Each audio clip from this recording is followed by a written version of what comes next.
내일 너희 가운데에 기이한 일들을 행하시리라. 아멘. 이 요단강을 건너가기 전에 이제 요단을 건너가면 하나님께서 약속하셨던 그 땅이 이제 눈앞에 펼쳐지게 됩니다. 하나님의 언약의 땅에 들어가기 전에 하나님께서는 여호수아에게 말씀을 명하셨습니다. 그것은 이스라엘 백성들을 성결하게 하라. 그러면 이 여호수아에게만 이런 말씀을 주셨었는가 살펴보면 그렇지 않습니다. 출애굽기 19장을 여러분이 찬찬히 오늘 댁에 가셔서 살펴보시면 모세에게도 하나님께서 이 말씀을 주셨습니다. 이스라엘 백성들이 시내 산에 머물렀을 때에 하나님께서 모세를 시내 산으로 불러 올리셔서 여러 가지 말씀을 주셨는데 그 중에 하나가 너는 너의 백성들을 내려가서 성결하게 하라. 오늘과 내일 그 백성들을 성결하게 하고 그 옷들을 빨게 하라. 그러면 내가 3일째 되는 날에 놀라운 일을 보여주리라. 그 놀라운 일이란 무엇이냐면 그 이스라엘 진영들 가운데에 여호와 하나님께서 임재하셨던 그 일이 놀라운 일인 것이죠. 그러면 오늘 여호수아가 이 백성들에게 너희 가운데, 여기서 말하는 건 너희 한 가운데 그 정중앙에 이스라엘 백성들 정중앙에서 벌어지는 기이한 일이란 도대체 무엇일까요? 그것은 바로 여호와 하나님의 임재입니다. 우리가 생각하는 난제, 풀리지 않는 문제, 꼭 해결되었으면 하는 마음의 소원, 그것들이 기적적으로 해결되는 것, 그 문제가 사라지는 것, 우리는 그것을 기이하다, 신기하다, 너무 용하다, 잘됐다라고 말하지만 그건 어떤 보여지는 증상들의 해결일 뿐이지 근원적인 해결은 아닌 것이죠. 우리 삶의 근원적인 목마름, 우리 인생을 살면서 생겨나는 수많은 갈증들, 그래서 그때그때 잠시 내 목을 갈증을 축일 수 있는 무언가를 마셔보기도 하고 섭취해보기도 하지만 영원히 목마르지 아니하는 물을 주시겠다는 그 예수 그리스도의 말씀에 이 땅의 여인들, 이 땅의 성도들의 마음은 항상 주목되어 있는 것이죠. 여러분의 삶 가운데에 그 영원한 갈증이 해결될 수 있는 그 기이한 일, 그것을 소망하고 그것을 꿈꾸며 살아가는 것이 이 땅의 그리스도인들의 삶인 것이죠. 어떠한 시험과 환난과 역경과 내 궁핍과 어려움이 있을지라도 그 모든 것을 이기고도 남을 수 있는 기이한 일, 그것은 여호와 하나님의 임재입니다. 우리 주 성부, 성자, 성령 삼위일체 하나님의 우리 안에 내주하심인 것이죠. 우리 광주 동산교회 안에, 예배 안에, 우리 모임 가운데에 하나님이 좌정하시는 것입니다. 사실 이것이 우리가 꿈꾸는 기이한 일이 되어야 할 것이고 이것이 항상 우리 마음에 간절한 소원이 되어야 하는 것이죠. 내 마음에 하나님 주인 되어 주시고 우리 가정에, 우리 집안에 하나님 주인 되어 주십시오. 우리 교회의 이 나라 이 민족의 왕이 되어 주십시오. 그것이면 족합니다. 그것이 우리가 바라는 기이한 일이고 기적인 것이죠. 근데 이 기이한 일을 맛보기 위해서 우리에게 필요한 것인데 그것은 성결하게 하라. 성결, 거룩하게 구별하라. 그 무엇이 성결일까요? 이 부분을 좀 더 구체적으로 설명해 주는 것은 에베소서 4장입니다. 에베소서 4장 22절에서 24절까지의 말씀. 이것 역시 오늘 본문과 함께 여러분들이 묵상하시면 좋습니다. 우리 사람들은 그 유혹의 욕심에 따라서 썩어져갈 구습을 따르는 옛사람을 벗어버리고, 이 성결함이란 무엇이냐?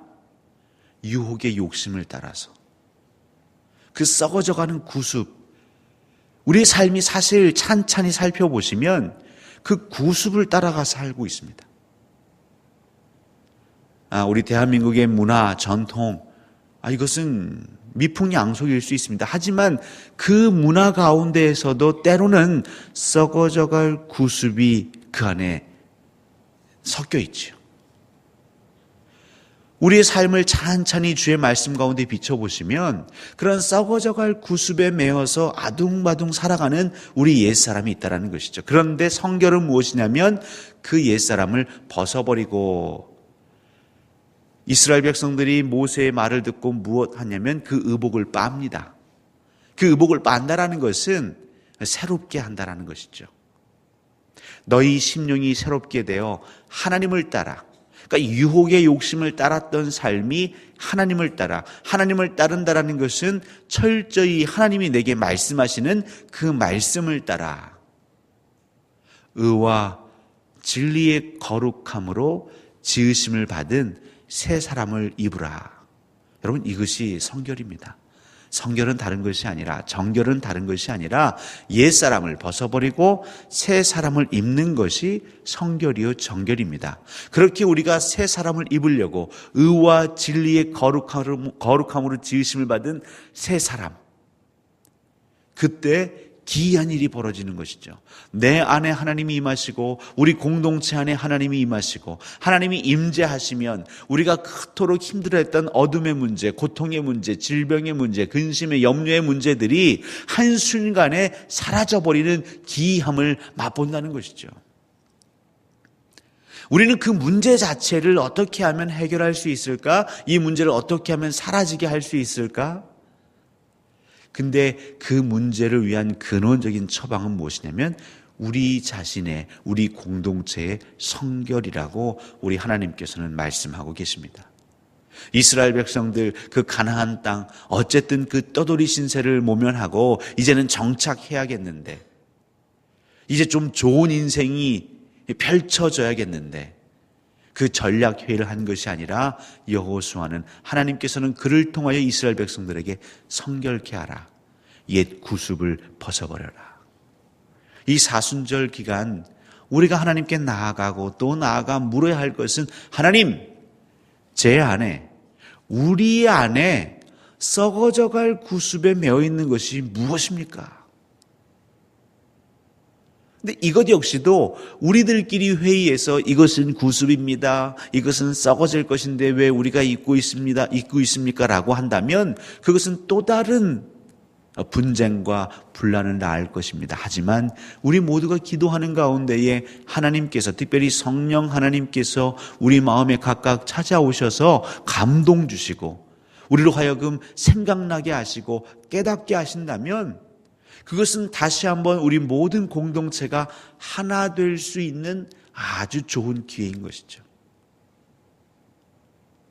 이 사순절 우리는 옛사람을 벗어버리는 시간입니다. 그리고 이 사순절을 통하여 새 사람을 소망하는 시간입니다. 그렇게 부활을 맞이하면요, 부활은 영화롭게 우리가 새로운 피조물이 되는 것을 기념하는 자리가 아니겠습니까? 그러면 바로 그 자리에 기이한 일이 생기는 것이죠. 이전에 만났던 그 첫사랑을 회복하고 그 감격과 그 하나님 나라에 대한 소망이 샘솟듯 주체할 수 없이 터쳐나오는데요, 그러면 이 세상 두려울 게 없는 것이죠. 근심될 게 없는 것이죠.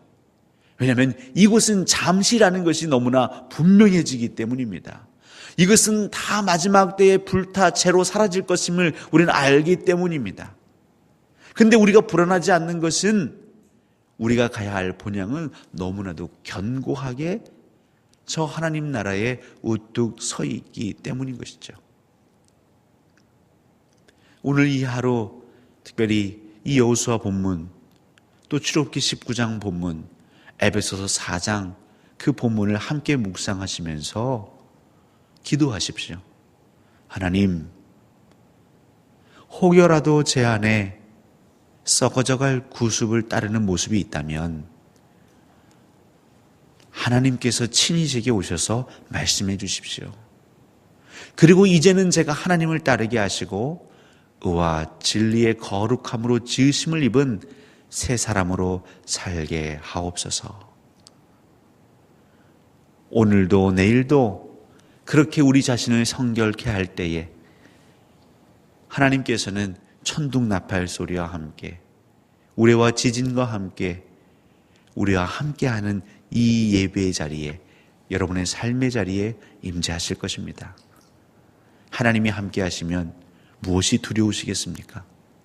하나님이 우리의 목자가 되어주시고 우리의 인도자가 되어주시면 무슨 근심이 있으시겠습니까? 아무것도 없는 광야 그 사막, 하지만 하나님이 함께하시면 그것이 천국이 됩니다.